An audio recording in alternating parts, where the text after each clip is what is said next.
내 안에 거하라. 나도 너희 안에 거하리라. 가지가 포도나무에 붙어 있지 아니하면 스스로 열매를 맺을 수 없음 같이 너희도 내 안에 있지 아니하면 그러하리라. 나는 포도나무요 너희는 가지라. 그가 내 안에 내가 그 안에 거하면 사람이 열매를 많이 맺나니 나를 떠나서는 너희가 아무것도 할 수 없으니라. 사람이 내 안에 거하지 아니하면 가지처럼 밖에 버려져 마르나니 사람들이 그것을 모아다가 불에 던져 사르느니라. 오늘 여러분들과 함께 나누고 싶은 말씀이 너무 복잡해지지 않았으면 하는 마음이 듭니다. 그래서 그냥 주제를 처음부터 아주 단순하게 여러분과 나누고 싶은데, 여러분이 정말 여러분의 인생을 사랑하고 또 여러분의 삶 속에서 하나님의 계획을 발견하고 싶다면 여러분에게 있는 모든 고민, 그런 갈등, 그 정말 십자가에 못 박고 아주 단순하게 나는 하나님에게 순종하고 살 거야 라고만 한번 여러분의 마음을 분명하게 해보시기를 바랍니다. 하나님은 우리를 이 세상에 보내시고 복잡하게 살게 하지 않으셨다고 생각합니다. 마치 아주 어려운 어떤 돌을 깨치기 위해서 우리에게 그런 과제를 부여하신, 또는 대학이나 대학원이나 또는 박사 과정을 통해서 그렇게 많이 공부를 해야만 알게 되는 어떤 그런 진리를 우리에게 감추어 두고 우리가 그것을 찾아내나 못 찾아내나 우리를 테스트하시는 하나님 아니라고 생각합니다. 아주 간단해요. 우리가 성공적인 삶을, 정말 행복한 삶을 사는 원리는 대단히 간단하다고 생각합니다. 그것은 하나님에게 순종하는 것입니다. 그래서 여러분이 여러분의 개인적인 능력이나 또는 배경이나 또는 여러분이 그동안에 살아왔던 어떤 삶의 모든 경험을 통해서 여러분이 좌절을 겪고 있다면 너무 상심하지 마시기 바랍니다. 우리의 인생은 내가 언제부터 하나님에게 온전히 순종하게 되었는지에 따라서 달라지는 것입니다. 여러분이 중학교 때 그걸 못했다면, 초등학교 때 못했다면, 또는 고등학교 때 못했다면, 또는 대학 다닐 때 못했다면, 그렇다면 지금이라도 해보십시오. 하나님에게 내가 완전히 순종하고 살리라. 모르는 것에 대해서는 순종할 수 없지만 하나님의 뜻이라고 내가 아는 것에 대해서는 내가 순종하리라. 여러분이 이와 같은 태도를 분명하게 하시면, 그러면 여러분의 인생 가운데 하나님의 계획을 알게 됩니다. 참 놀라운 일이죠. 지난 목요일 우리 밑사람 모임, 믿음으로 사는 남자들 모임이 새벽에 있었는데, 그 모임에 처음 나오신 집사님 한 분이 어떻게 나왔는지에 대한 간증을 하시면서 위암에 걸리면서 그분이 교회를 나오게 된 겁니다. 위암 수술을 받는 그날 아침에 교회에 등록을 하셨어요. 그러면서 그분이 이제 위암 수술하고 교회 등록하고 제자훈련 마치면서 지금에서야 깨달아진 것이 무엇인가, 자신의 삶의 문제, 내 마음대로 살았구나.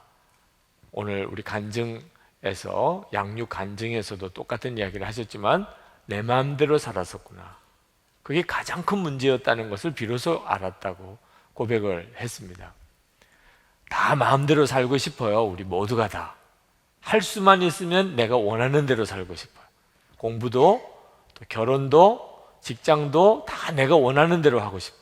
가정도 내가 원하는 대로 꾸리고 싶고, 방도 집도 다 내가 원하는 대로 하고 싶어요. 우리가 가지고 있는 본성입니다.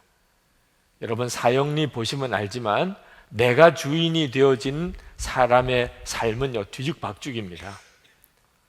그게 문제라는 것을 언제 깨닫느냐. 내 인생은 왜 이렇게 비틀어지고 힘든가? 내 마음대로 살려고 하기 때문에 그렇다. 그걸 언제 내가 깨닫는가? 하나님은 우리에게 언제나 명확한 답을 주시고 계세요. 네. 하나님 원하는 대로 살아라 하는 겁니다. 여러분이 고민하지 말고, 지금까지 실패한 것에 대해서 너무 안타까워하지도 말고, 지금이라도 결단하면 빠른 편에 들어갑니다.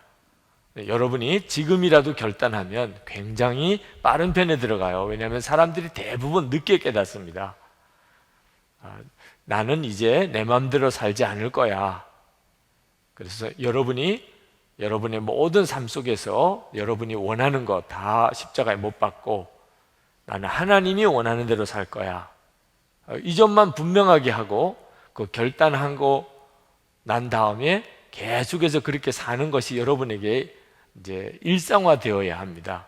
그렇죠? 생각만 해서 안 되고 실제로 그렇게 사라지는 것이 여러분이 그렇게만 초점을 맞추어서 한번 살아보시기를 바랍니다. 그러니까 이스라엘 총리를 지낸 그 골다 메이어 여자 정치가죠. 대단한 분입니다. 중동 평화를 위해서 굉장한 업적을 남긴 사람이죠. 이 골다 메이어라고 하는 분이 My Life라고 하는 자서전에서 자기 인생을 이야기하기를 자기는 얼굴이 못생겨서 정말 다행이다, 감사한다, 그렇게 고백을 했습니다. 여러분 중에 나는 못생겼어, 그것 때문에 마음이 아픈 사람 혹시 있다면 골다 메이어의 이 자서전을 권해주고 싶어요.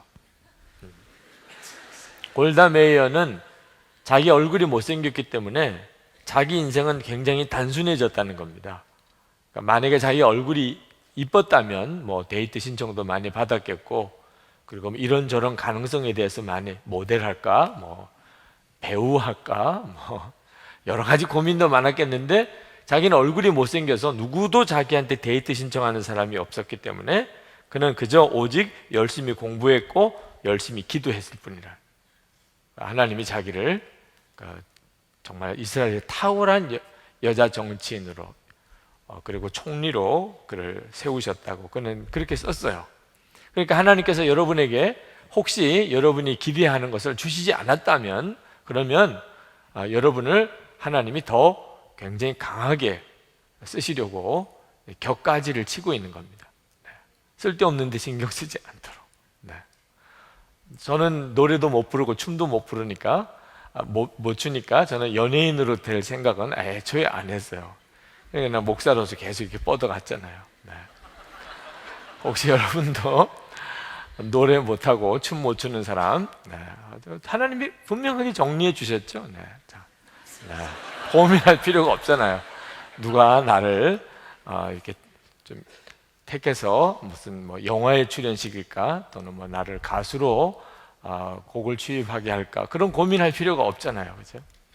하여튼 그렇게 여러분이 하나님의 나를 인도하심에 여러분 자신을 이렇게 온전히 맡겨보는 것이 여러분에게 있어서 정말 나중에는 탁월한 선택이 됩니다.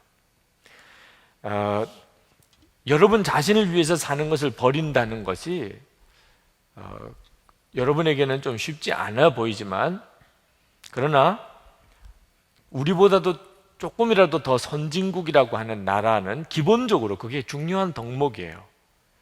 비엔나에서 목회하시는 우리 감리교회 최영식 목사님이라는 분이 이번에 책을 하나 내시게 됐는데, 그 책에 추천사를 써 주십사 하는 부탁을 받고 그분의 책을 읽다가 그분이 이런 글을 쓴 걸 보았어요. 비엔나의 국립대학교에 등록금을 책정을 한 것 때문에 학생들이 데모를 했답니다. 그 말은 그전에는 등록금이 없었단 말이에요. 근데 등록금을 내도록, 액수는 굉장히 작지만 하여튼 등록금이라는 것을 책정한 것 때문에 데모를 하는 것을 보았답니다. 물론 뭐 데모라고 해도 뭐 프랜카드 들고 학교 주변을 이렇게 몇 바퀴 도는 것으로 끝났지만 그 프랜카드가 너무 인상 깊더래요. 그 문구가 내 돈 내고 공부하란 말이냐, 그게 프랜카드. 내 돈 내고 공부하란 말이냐, 그게 그 비엔나 국립대학의 학생들이 데모하는 문구였다는 거예요. 정말 이해가 안 되더래요. 우리 한국 사람이면 정말 이해가 안 되죠. 내 돈 내고 공부하라는 거냐. 그래서 그 비엔나에서 공부하고 있는 유학생에게 물었답니다. 그랬더니 그 학생이 아마 이런 뜻일 거예요 라면서 말하기를, 공부는 해서 전부 남 주려고 하는 건데 내 돈 내고 공부하는 게 이치에 안 맞지 않느냐, 그런 해석일 거예요. 그러니까 그 나라에는, 이 오스트리아, 유럽 이런 나라는 대학교에 갔다. 그건 무슨 뜻이죠? 다른 사람을 위해서, 헌신하기 위해서, 뭔가 다른 사람을 위해서 뭔가 이렇게 봉사하려고 그렇게 대학을 가는 거예요. 대학 가서 왜 고등학교까지 공부해도 되는데 왜 굳이 대학을 가나? 봉사하려고, 뭔가 다른 사람을 위해서, 나라를 위해서 이렇게 봉사하려고 가는 거라면. 그러니까 그 학비는 다 국가에서 다 대준다는 거예요. 그런데 이제 유럽이 재정이 어려워지니까 대학도 이제 학생들에게 등록금을 일부씩 이렇게 내도록 이렇게 하게 되면서부터 이제 이런 문제가 생기는 거라는 거예요.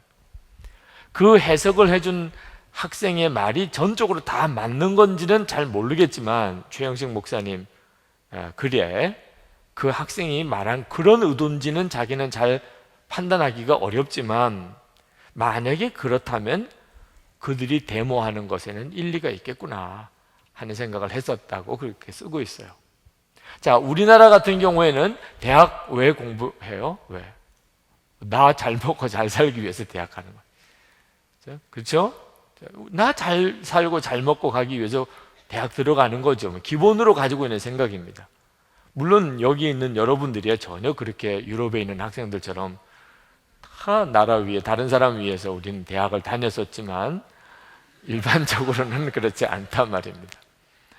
자, 그러니 대학 등록금을 내 돈 내고 공부하라는 것은 이건 너무 불합리하지 않느냐, 뭐 이런 뜻입니다. 생각이 많이 다르죠? 우리가 우리의 삶을 과감하게 나 자신을 위한 삶을 버리고, 나 자신을 위한 삶을 버리고, 그리고 내가 하나님을 위해서, 다른 사람을 위해서 내가 살리라 하고 이렇게 결단하는 것, 인생이 다 바뀌어요.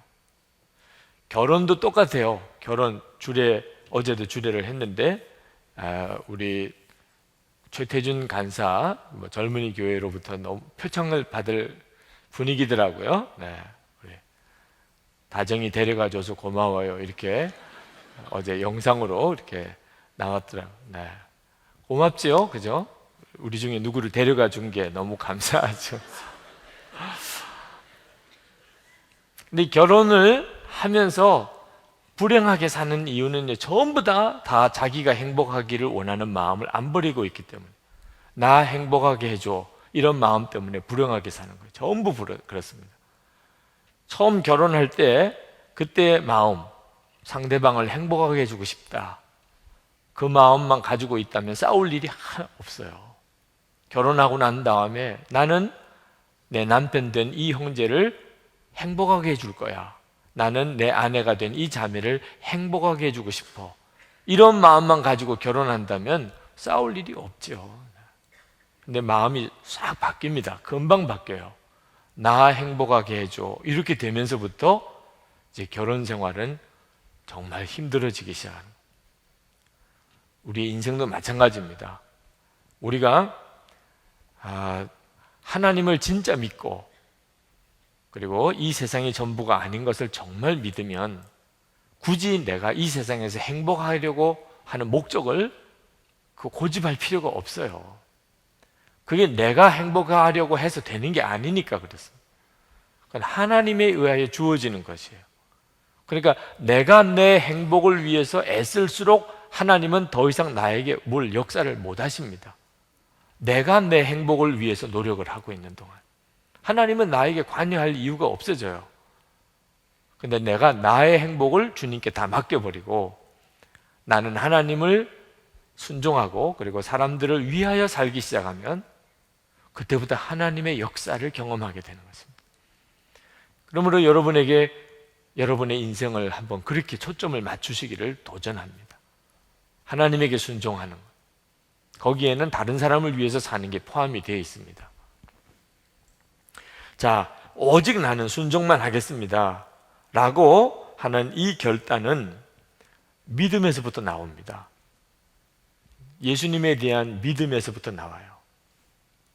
그래서 오늘 말씀에 보면은 요한복음 15장 4절에 내 안에 거하라 나도 너희 안에 거하리라 라고 말씀하고 있는데, 이 예수님 안에 거하는 것, 예수님 안에 거하는, 그 말은 예수님을 완전히 믿는다는 겁니다. 여러분 예수님이 계시고 여러분이 예수님 안에 거하면 그러면 여러분은 꼼짝 못해요. 예수님 안에 거하는 다음에는 예수님 마음대로죠. 뭐 이제 다 컸기 때문에 누구 안에 거한다는 게 좀 어색하지만, 어릴 때는 그죠? 아빠 품에 안기고 엄마 품에 안기고, 그죠? 그럴 때가 있었죠. 그렇게 누구 품에 안기면 그 사람이 움직이는 대로 가야 되는 거죠. 그러므로 우리가 예수님에게 순종하는 것은 예수님을 완전히 믿는 것입니다. 예수님을 완전히 믿을 때에 순종이 되는 거예요. 그래서 나는 죽었다고 고백하는 것이 순종이라고 하는 겁니다.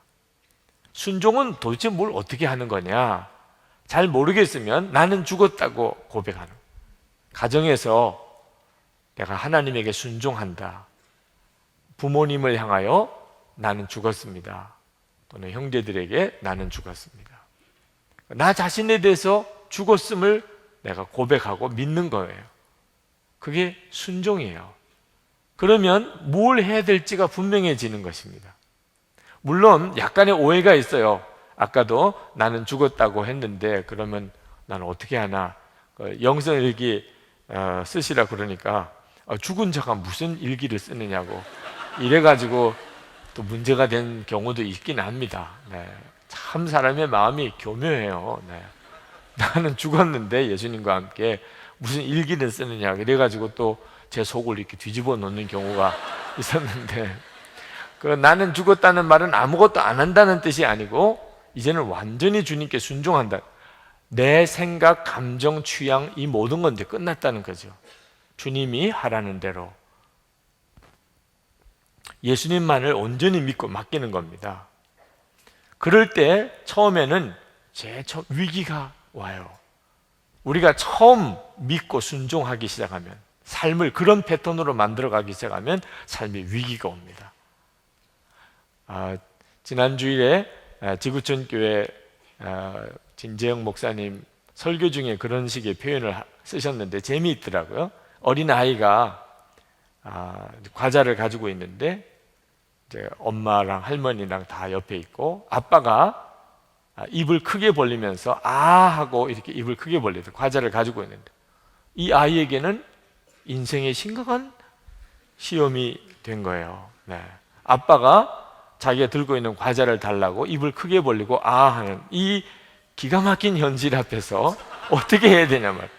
그 아이로서는 굉장히 가슴 떨리는 순간이에요. 이걸 아빠 입에 넣어야 되냐 아니면 내가 붙잡고 있어야 되냐, 그렇게 고민하고 있는 그 순간의 갈등.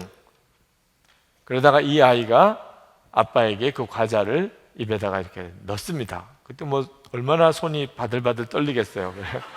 네. 그때 그 아빠가 그 아이가 넣어주는 과자를 씹어 먹으면서 너무 기뻐하는, 그 아빠의 마음은 참 묘하죠. 자기 돈으로 얼마든지 뭐 트럭으로도 사 먹을 수 있는 사람이 그 아기가 가지고 있는 것을 달라고 해서 그걸 입에다 넣고 그렇게 좋아하는, 우리 여미선 전도사님, 염기창 전도사님, 우리 하은이가 이게 쭉쭉 빨아먹는 거 있죠. 네. 그걸 빨아먹다가 제가 이렇게 보니까 저를 이렇게 주더라고요. 네. 그래서 너무 미안하더라고. 그걸 차마 먹기는 아무래도 너무 미안하더라고요. 그래서 그 사랑을 제가 받아주지를 못했었는데, 하여튼 참 아빠로서는 그 자기 아이가, 그 어린 아이가 주는 그 과자가 그렇게 맛있는 모양이죠. 그리고 그 할머니나 엄마가 옆에서 그렇게 좋아서 박수를 치고 잘했다고 할 때 이 아이의 마음은 어떨까요? 내가 우리 가족을 다 먹여 살리는구나 이런 생각이 들죠. 얼마나 무거운 책임감이 느껴지겠어요. 내가 이 가족을 아빠도 먹여 살리고 이 식구들을 다 어떻게 먹여 살리나 하는. 사실 상황은 전혀 그렇지가 않잖아요. 그죠? 하나님이 우리에게 순종을 요구하고 헌신을 요구하실 때 상황이 꼭 같단 말입니다. 우리는 그 아이에 대한 그런 식의 이야기를 들으면 말도 안 돼.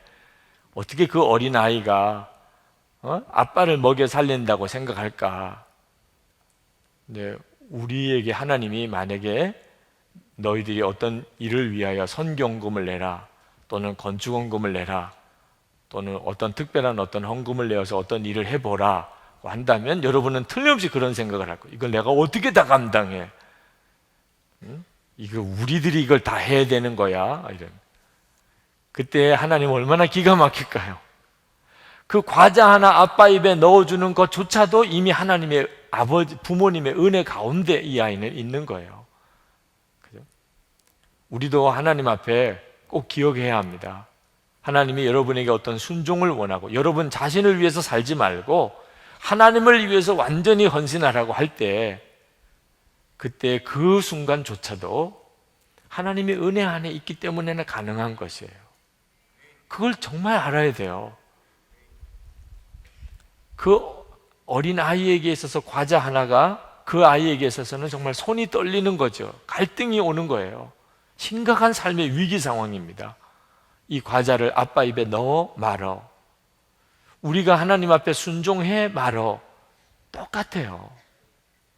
하나님이 우리에게 우리의 믿음을 다루시는 거죠. 그때 나는 죽었습니다. 우리로서는 계산할 방법이 없어요. 우리로서는 그 모든 상황을 도무지 이해할 수가 없어요. 하나님이 왜 모든 걸 다 가지고 계신 하나님이 나에게 이런 헌신을 요구하실까? 모든 걸 다 하실 수 있는 하나님이 왜 내게 이런 순종을 요구하실까? 우리로서는 이해할 수가 없다고.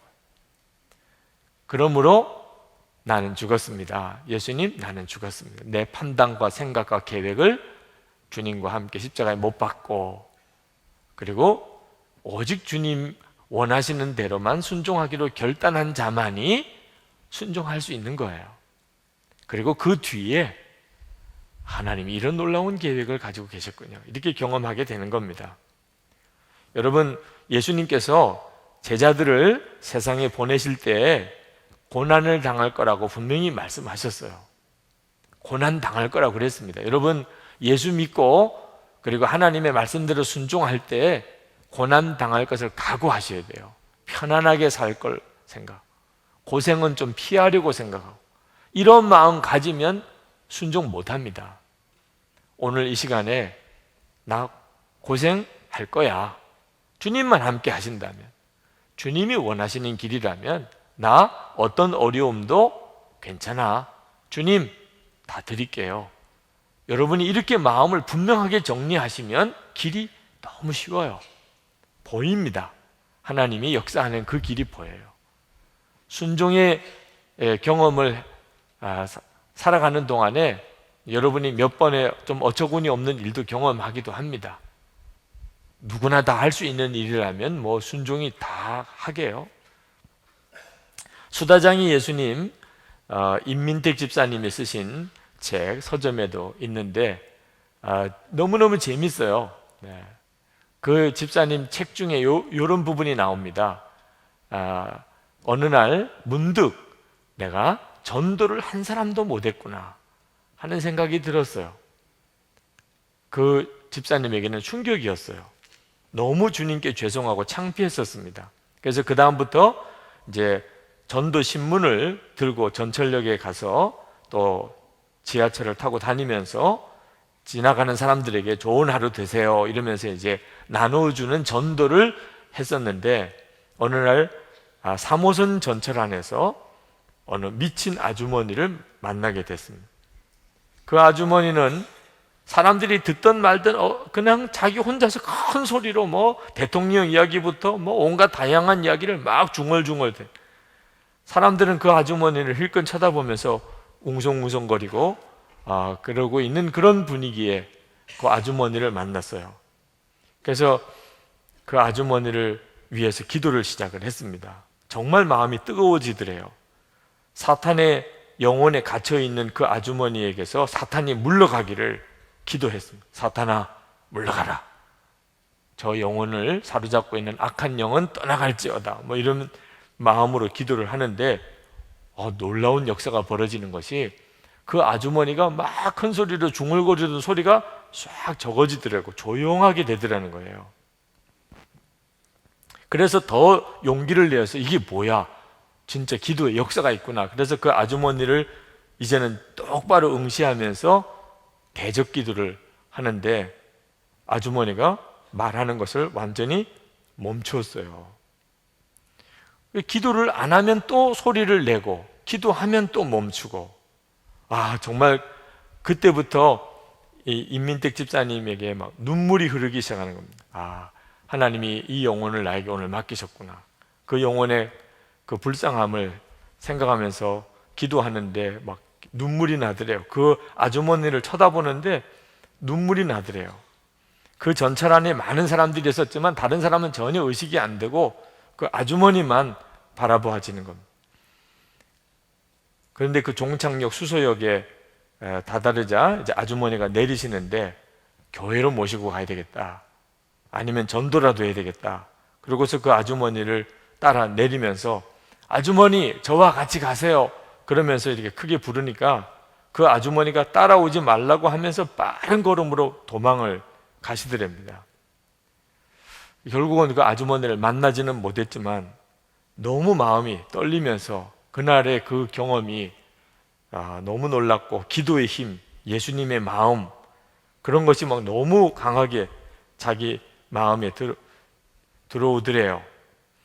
그러면서 그 전철에서 막 울던 거 이런 것들을 생각하고 화장실로 가서 세수라도 하려고 화장실에 갔는데 자기가 자기 모습을 화장실 거울로 보고는 깜짝 놀랐어요. 바지 지퍼가 내려져 있는 겁니다. 뭐 소위 남대문이 열렸다 그러죠. 네. 전혀 전에는 생각하지 못했던 상황이 그려지는 거예요. 그 열차 안에서. 자, 앞에 앉아있는 어느 여자분 앞에 남대문 활짝 열어놓고, 그것도 모자라서 계속 눈물 콧물 흘리고, 그리고 그 미친 여자를 자꾸 쳐다보고 있는 이 임민택 집사. 네.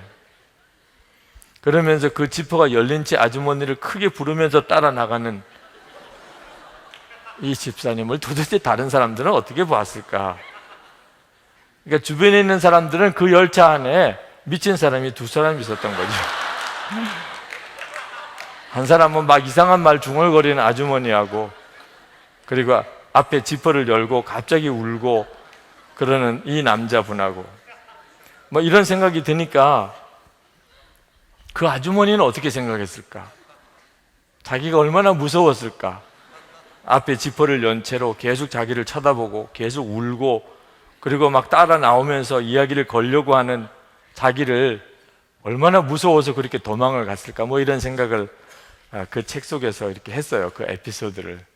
자, 하나님에게 우리가 온전히 순종해야 되겠다고 할 경우에 뭐 이런 그런 참 어처구니 없는 실수, 또 괜히 내가 괜히 순종한다고 그랬지 뭐, 이런 일 안 당하려면 차라리 아무것도 안 하는 게 낫죠. 괜히 뭘 전도를 한다고 그래가지고 이런 정말 말도 안 되는 수치를 당하고 이럴 수도 있지만, 임민택 집사님의 글을 이렇게 가만히 읽어가면서 이분이 이런 순종을 결단하고 나간 사람이니까 또 그렇게 그 책도 쓰고 요즘에 꽤 인기가 있다 그래요. 네. 여러분의 삶 속에 순종을 안 하면 뭐 특별하게 부담 가질 일도 없고, 그것 때문에 사람들에게 뭐 눈총 살 일도 없고, 누구한테 말 들을 일도 없어요. 하나님께 순종하는 일은 고난을 각오해야 되고, 때때로는 실수도 할 수도 있고, 아이고 순종한다더니 그게 순종이야 이럴 수도 있는 거예요. 그렇지만 순종을 안 해본 사람은 하나님의 계획을 전혀 알지 못하고 인생을 끝내게 됩니다. 그러나 이렇게 실수를 하더라도 순종을 계속 해본 사람은 비로소 알게 돼요. 하나님이 원하시는 것은 이것이구나. 실패를 통해서 배웁니다. 또 주님이 인도하시는 것이 무엇인지에 대한 감각을 비로소 알게 돼요. 순종해 본 사람만 알게 돼요. 이런 설교를 통해서는 결코 알지 못합니다. 오늘 설교를 듣고 고개를 아무리 끄덕거리는 일이 있어도 실제로 여러분에게 있어서 하나님의 역사를 그것으로 인해서 여러분의 삶 속에서 경험하는 건 아니에요. 여러분이 오늘 이 예배 끝나고 난 다음에 또는 예배 중에라도 하나님이 주시는 마음에 순종해 보는 일이 있을 때 비로소 여러분은 하나님을 경험하게 되는 겁니다. 이스라엘 백성들이 애굽에서 400년 동안 살았는데 출애굽할 때 인구 조사를 해보니까 60만 3,550명이었습니다. 12지파니까 평균 한 5만 명 정도예요. 제일 인구가 많은 지파가 유다 지파로 7만 명이고 제일 작은 지파가 3만 명, 므낫세 지파입니다. 그런데 레위 지파는 8,000명입니다. 그러니까 제일 작은 므낫세 지파보다 비교가 안 되게 작아요. 똑같이 애굽에 들어갔습니다. 70명이 들어갔죠. 그리고는 12아들이 거기서 아이를 낳고 자란 겁니다. 그런데 어떻게 레위 지파는 이렇게 사람이 작을까? 미드라시가 해석을 이렇게 하고 있습니다. 애굽에 살 때 애굽 왕 바로의 명령과 하나님의 명령이 어긋났을 때 목숨 걸고 하나님의 명령을 지키다가 순교자가 가장 많이 나온 지파가 레위 지파였다. 다시 말하면 애굽에 있어서 가장 저항을 강하게 했던 지파가 레위 지파였다는 거예요. 그러니까 많이 죽은 거예요, 레위 지파가. 그래서 출애굽할 때 레위 지파는 8,000명밖에 안 됐다는 거예요. 레위 지파는 애굽에 살면서도 그들은 하나님의 법으로 살기를 힘썼던 지파고, 그래서 하나님이 아마 레위 지파를 거룩한 제사장 지파로 하나님이 구별하셨다고 그렇게 그 전승은 해석하고 있습니다. 자, 하나님의 뜻에 순종하는 일은 고난을 가져와요. 그렇기 때문에 하나님을 진짜 믿지 않으면 순종 못합니다. 예수님이 정말 여러분과 함께 계시고 여러분이 예수님 안에 거하는 자가 되지 않으면 안 되는 일이에요. 순종은 그냥 마음에 결심만 해서 될 문제가 아닙니다. 예수님 안에 거하는 삶이 있는 사람만이 가능해요. 여러분이 순종의 삶을 결단하고 그리고 예수님 안에 거하는 삶을 살아야 합니다. 예수님과의 친밀함이 필요해요. 에덴 동산에서 아담과 하와가 지은 죄가 불순종입니다. 따먹지 말라고 한 선악과 따먹은 거죠. 하나님이 그런 아담과 하와의 불순종으로 인한 인류의 말할 수 없는 이 고통을 구원하려고 하나님이 계획하신 것이 바로 우리의 구원 계획입니다. 하나님이 이 구원 계획을 이루기 위하여 누구를 찾느냐? 순종하는 사람을 찾습니다. 그러니까 하나님의 눈에는 누가 지금 관심사냐? 누가 순종하느냐? 하나님이 사람을 택합니다. 지금도 여러분 중에서 하나님이 사람을 택하세요. 하나님의 눈에 드는 사람이 누군가? 학력 또는 인간적인 재능, 집안적인 배경 아닙니다. 하나님 절대로 그런 거 안 보십니다. 하나님은 여러분 중에 순종하는 사람을 택하십니다. 하나님은 제사를 많이 드리는 것도 원치 않으신다고 그랬어요. 사무엘상 15장 22절에 사무엘이 이르되 여호와께서 번제와 다른 제사를 그의 목소리를 청종하는 것을 좋아하신 같이 좋아하시겠나이까. 순종이 제사보다 낫고 듣는 것이 순양의 기름보다 나으니. 하나님이 다윗을 쓰시고 사울 왕을 버리실 때 기준은 순종이었어요. 지금도 마찬가지입니다.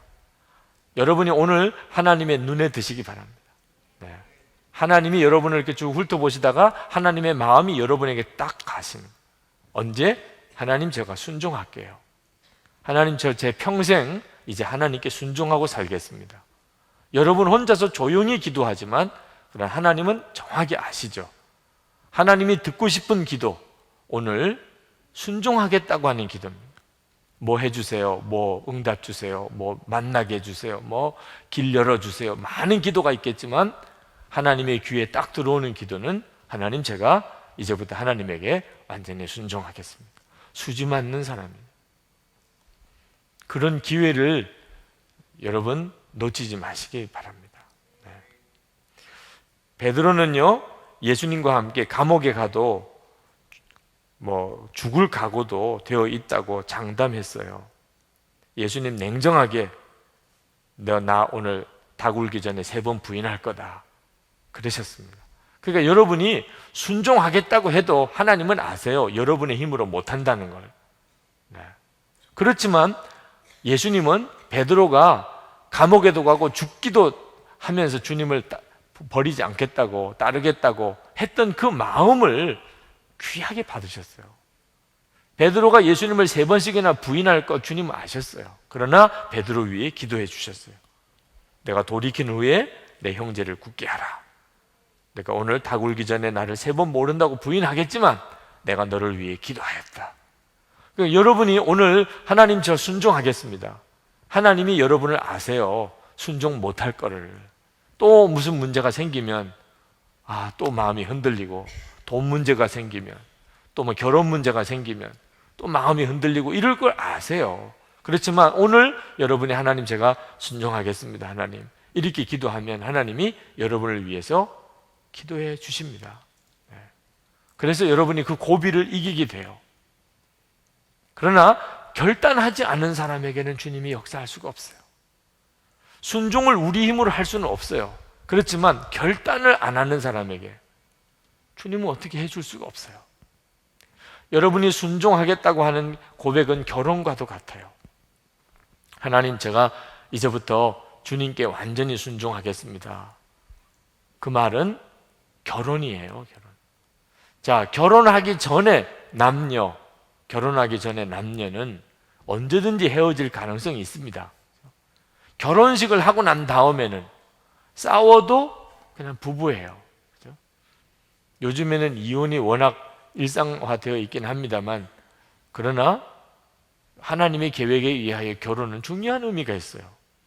여러분이 하나님에게 완전히 순종을 결단하는 순간에, 그 순간에 하나님과 여러분 사이에는 결혼 관계에 들어가요. 결혼 전이냐 결혼 후냐는 것은 완전히 다릅니다. 결혼 후가 되면 남편이신 주님이 여러분을 끝까지 책임지세요. 결혼 전에는 뜻이 안 맞으면 다 헤어질 수 있는 거죠. 여러분이 하나님에게 완전히 순종을 결단한 사람이 되시기를 원하는 이유가 주님과의 결혼 관계로 들어가는 겁니다. 그러나 완전히 순종을 결단하는 일이 마음에, 우리 본성에 굉장히 어렵습니다. 오늘 여러분이 그렇게 되실 수 있게 되길 바랍니다. 이 순종은 근본적으로 사랑 때문에 되는 거예요. 믿음이지만 그 믿음은 사랑과 연결이 돼야 됩니다. 예수님 안에 거한다, 그 말은 고 요한복음 15장 5절에 가서는 이렇게 표현합니다. 나는 포도나무고 너희는 가지라. 이제는 완전히 하나가 되어버렸어요. 요한복음 15장 4절에는 내 안에 거하라, 나도 너희 안에 거하리라, 이렇게 표현했는데 15장 5절에 가서는 포도나무고 가지예요. 포도나무와 가지라는 말은 한 몸이라는 뜻입니다.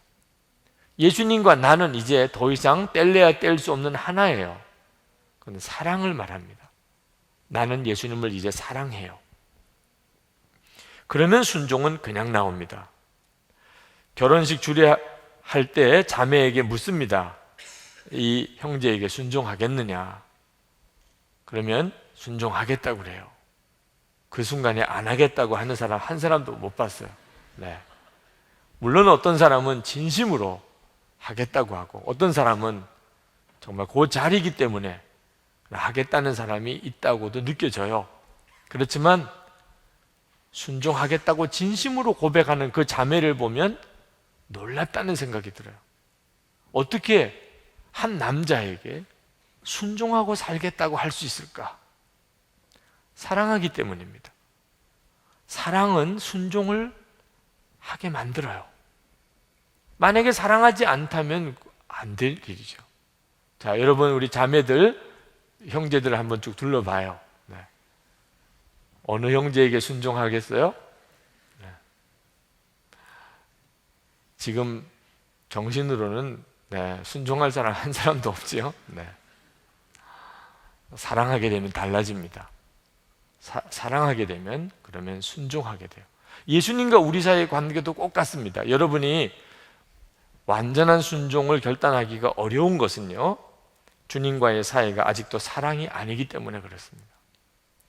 우리 젊은이 교회 전도사님이셨다가 우리 젊은이 교회 자매와 결혼한 바람에 젊은이 교회에서 퇴출당한 이주원 전도사님이라고 계십니다. 젊은이 교회 왔다가 여기서 결혼하면 쫓겨나가게 돼 있어요. 물론 뭐 그 자매는 데리고 가게 했지만 하여튼 아주 멀리 쫓겨났습니다. 젊은이 교회에서 아주 멀리. 근데 그 이주원 전도사님이 이런 간증을 하셨어요. 굉장히 카메라를 좋아했는데 한 번은 이제 목회자 기도 모임에 갔다가 인도네시아 선교사로 계시던 김승혜 목사님을 처음 만나 뵀답니다. 그때 이제 그 이주원 전도사가 자기가 좋아하는 카메라를 들고 가서 이제 카메라 좋으면 자꾸 찍어보고 싶잖아요. 기도 모임에 왜 카메라를 가져가는지 몰라. 하여튼 카메라를 가져가서 이렇게 저렇게 카메라로 이렇게 찍는데 김승혜 목사님이 이주원 전도사님의 카메라를 이리저리 이렇게 보시면서 어우, 선교지에 이런 카메라가 필요한데 이러시더래요. 그때만 해도 좀 기분 나쁜 이야기지만 그냥 그렇게 흘려보냈는데 그날 저녁에 강사로 오신 목사님이 박보영 목사님이셨어요. 그 목사님이 간증을 하면서 하나님에게 완전히 헌신하기 위해서 자기 아들을 포기했다. 아들을 양육하는 걸 포기했다. 그 박보영 목사님의 아들이 지난주 금요일에 결혼을 했습니다. 나중에 하나님이 다 극적으로 다 회복시켜 주셨지만 하여튼 아들도 포기하고 목사의 길을 갔던 이야기를 간증을 눈물로 하셨어요. 근데 그때 그 박보영 목사님의 설교를 들으면서 이주원 전도사님 마음에 내 사랑하는 아들이 필요한 것을 왜 모른 척 하느냐, 자꾸 주님의 음성이 그렇게 들리더래요.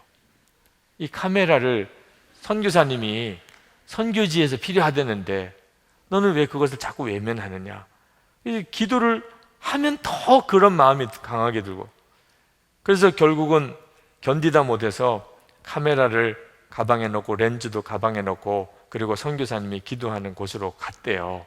그리고 김승혜 선교사님 옆에서 그 선교사님 기도하고 계신 선교사님을 에게 말을 걸었더랍니다. 이거 하나님께서 선교사님 드리래요. 눈물이 나더래요. 선교사님께서 너무너무 감사하더래요. 그러냐고 그러면서, 그리고 선교사님이 카메라를 받으셨죠. 근데 조금 더 있다가 기도하는데 선교사님이 그 카메라 가방을 가지고 오셨어요. 그러면서 하시는 이야기가 전도사님 통과하셨습니다 그러더래요. 선교사님이 이렇게 너무 감사하다고 하나님께 기도를 하는데 하나님께서 나의 종을 시험하였다 그러시더래요. 하나님께서 이주원 전도사가 정말 이 카메라를 주는지 안 주는지 시험을 하였다. 내가 그 마음을 알고 싶었다. 그렇게 말씀하시더래요. 이걸 가지고 인도네시아에 가서 선교 보고하고 하는데 쓰려고 하는 게 아니고 내가 그 종을 시험하였던 거니까 너는 돌려주라. 그런 마음을 주셔서 축하드립니다. 통과하셨어요. 그러면서 다시 카메라를 주더라고 하는 간증을 했습니다. 그래서 요즘에는 집에만 놓고 다닌답니다. 안 가지고 다니고. 여러분에게도 하나님이 똑같이 하세요. 하나님이 순종을 가지고 여러분의 사랑을 테스트하세요. 그래서 여러분에게 하나님이 때때로 어떤 때는 정말 너무너무 고통스러운 순종을 요구할 때가 있습니다. 그때 하나님의 마음을 잘 읽으셔야 돼요. 하나님이 정말 원하는 것은 여러분의 사랑이라는 것, 하나님을 정말 사랑하느냐 하는 것입니다. 신명기 6장 4절부터 8절까지 보면 유명한 말씀이 나옵니다. 이스라엘아 들으라, 우리 하나님 여호와는 오직 유일한 여호와시니 너는 마음을 다하고 뜻을 다하고 힘을 다하여 내 하나님 여호와를 사랑하라. 그리고 오늘 내가 내게 명하는 이 말씀을 너는 마음에 새기고 내 자녀에게 부지런히 가르치고 집에 앉았을 때나 길을 갈 때나 누워있을 때든지 일어날 때든지 이 말씀을 강론하며 너는 그것을 내 손목에 메어 기호를 삼으며 내 미간에 붙여 표로 삼고 내 집 문설주와 바깥문에 기록할지니라. 그러니까 하나님의 말씀을 지키는 것은 전제가 하나님을 사랑하는 것입니다. 여러분이 하나님을 사랑하면 그 다음 말씀은 어렵지가 않아요. 여러분이 하나님의 말씀을 지키는 게 어렵다면 사랑에 문제가 있는 것입니다. 하나님과의 사랑이 여러분 안에 여러분을 정말 순종의 축복의 길로 여러분을 인도하실 수 있게 되기를 바랍니다. 네. 링컨 대통령이 이런 말씀을 했어요. 하나님은 평범한 사람을 더 좋아하신다. 왜냐하면 누구나 좋아하는 것을 더 많이 만들기 마련이기 때문이다.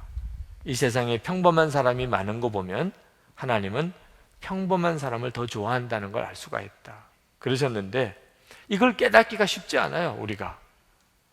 제가 한 번은 서울 특급 호텔에서 결혼식이 있는 결혼식에 주례를 하러 갔습니다. 최상류 사회의 결혼식이에요. 뭐 요즘에 신문에도 막 보도가 되던 그런 거죠. 미국 유학 중인 자녀, 또 뭐 큰 어떤 회사의 그 자녀, 뭐 이렇게 해서 결혼을 하는데 호텔 컨벤션 센터에서 뭐 엄청난 결혼식이 있었습니다. 저는 처음에 목사가 되고 난 다음에 그런 부류의 사람들과 함께 목회할 수 있으면 얼마나 좋을까, 이런 생각을 했던 적도 있어요. 목사로서 성공을 하면 그런 부류의 사람들을 많이 만나는 그런 아주 우리나라에서 최고 잘 사는 사람들, 성공한 사람들, 그런 사람들이 모이는 교회에서 목회하면 얼마나 좋을까. 그게 성공이라는 생각도 해봤어요.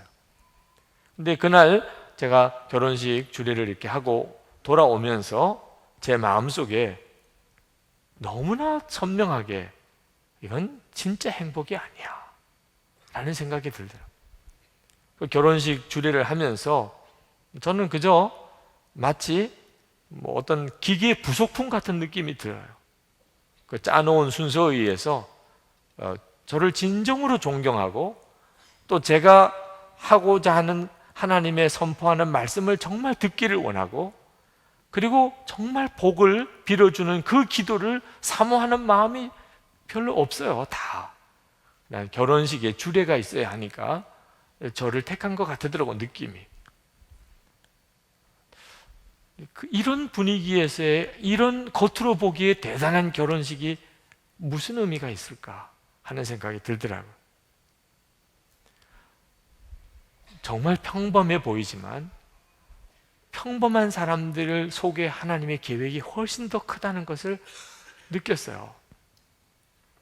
여러분들도 여러분이 가지고 있는 것과 하나님이 실제로 여러분에게 주시는 진짜 놀라운 축복은 많이 다릅니다. 여러분의 눈의 시각이 바뀔 필요가 있어요. 하나님이 여러분에게 정말 주시고 싶은 진짜 축복은요, 여러분이 전혀 생각하지 않았던 데에 옵니다. 저희 교회는 좀 자그마한 변화를 결혼식 때 시도하고 있는데, 그것은 결혼식 피로연을 이제 어떤 뷔페 음식을 이렇게 차려서 대접하는 이런, 그동안에는 그렇게 해왔는데 이제는 교회 우리 식당에서 그냥 갈비탕으로만 대접을 하는 식으로 바꾸기 시작을 했어요. 미리 결혼 신청을 한 팀들에게는 강요할 수는 없지요. 그들이 이미 뭐 하객들을 대접하는 예약을 다 해놓은 사람들도 있으니까. 그러나 권하기는 합니다. 그러니까 지금부터 신청하는 팀들은 갈비탕만 먹어야 돼요. 결혼식 문화를 바꿀 필요가 있더라고요. 결혼식이 너무 심각한 문제가 있더라고요. 아주 진짜 중요한, 정말 중요한 것을 오히려 그것 때문에 다 무너뜨려요. 결혼식은 평범하게 하는 것이 훨씬 더 좋더라고요. 화려하게 하는 것보다. 그래야 정말 그 결혼이 주는 진정한 의미를 경험하겠더라고요. 아주 가족들끼리만 하는 결혼식도 해보았어요. 너무너무 좋더라고요. 가족들끼리만 하는 결혼식도. 여러분들이 작지만 시대를 변화시키는 일을 한번 해보시기 바랍니다. 여러분들이 이제 결혼해서 교회에서 제가 주례하는 결혼식을 만약 하기를 원한다면 이제는 갈비탕만 먹어야 돼요. 네. 이제부터 신청하는 갈비탕 아니고 그래도 뷔페를 이렇게 쭉 차려놓고 해야지, 이런 분들은 그런 예식장에서 이렇게 하시고, 저는 갈비탕 하겠습니다, 그런 분들만 저희 교회에서 결혼해야 합니다. 네. 만약에 부모님이 잘 이해가 안 되시면 그냥 제 고집 때문이라고 그냥 밀고 나가서 우리 목사님 고집은 못 고쳐요. 정말 우리도 속상하긴 한데 그냥 갈비탕만 먹으려니 어떡해요, 이렇게 해서라도. 그래서 정말 하나님께 하나하나 순종해 가면서 우리의 삶을 바꾸고, 그리고 나라와 민족의 운명도 바꿔내는 역사가 있기를 축복합니다. 그러려면 여러분이 예수님 안에 거하는 것이 분명해야 합니다. 예수님 아니시면 이렇게 못 살아나가요. 믿음과 사랑이 뒷받침되어져야 비로소 순종의 길을 갑니다. 여러분이 순종하면 하나님의 영광이 여러분의 삶에 나타나게 됩니다. 기도합시다. 하나님, 제 마음의 중심의 기도를 주님께 올려드립니다. 저 순종하겠습니다. 제 삶을 이 시간에 과감하게 주님께 드립니다. 주님, 저는 너무 어려요. 주님, 저는 아무것도 몰라요. 그러나 하나님이 역사를 주관하고 계신 것, 인생을 주관하는 것은 제가 믿습니다. 저는 하나님께 순종하겠습니다. 주님이 하라는 대로 하겠습니다. 제게 믿음과 사랑을 부어주소서. 예수님 안에 거하게 해주소서. 통성으로 기도하겠습니다. 은혜와 사랑이 충만하신 하나님, 놀라우신 하나님의 은혜를 오늘도 주의 사랑하는 청년들 위해, 주의 사랑하는 모든 성도들에게 부어주시기를 원합니다. 크시고 놀라우신 하나님의 은혜를 감사합니다. 하나님의 놀라운 하나님의 은혜를 찬양합니다. 우리 가운데 역사하시는 주님, 함께 하시는 주님, 주님께 감사를 드립니다. 크신 은혜를 도와주소서. 하나님, 크신 역사를 도하여 주소서.